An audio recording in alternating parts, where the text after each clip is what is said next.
My first wife died of breast cancer, and when she passed away, I really floundered, and I ended up being homeless in the streets of Tucson, Arizona. In 2005, Scott got off the streets and the drugs. He became a Christian and learned about tithing. When Scott got a job working construction, he decided it was time to put what he learned into practice. It was very difficult at first because for me to give money when I was just coming out of the streets was a big decision. Well, right away, I started seeing the supernatural favor of God. I went from living in a halfway house to getting my own apartment. Scott wanted to help others who were in recovery and began praying for a job at a local rehabilitation center. He was hired a few months later. I prayed for a month straight before they hired me.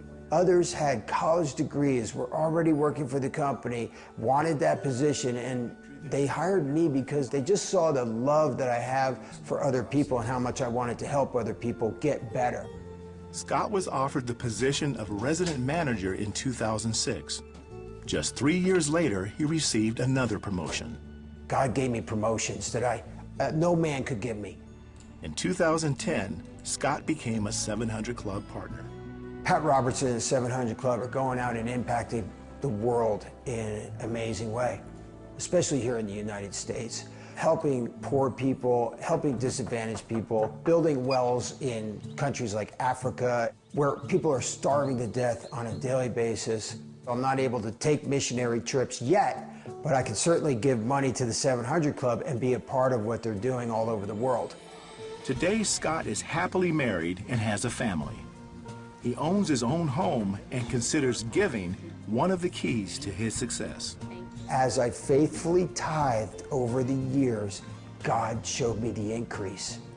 It's an absolute miracle what Jesus Christ has done in my life. I lived in a cardboard box 7.5 years ago.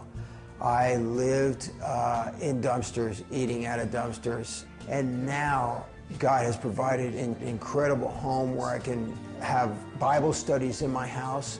It's not a castle, but it's my castle. I couldn't do what he's doing for me. So if you're out there thinking, I don't have the resources to tithe, if you're out there thinking it's too much to ask, trust God. You trust him to be your eternal Savior. Now trust him with your money. It's the next step. It's the only step to take, and he will not let you down.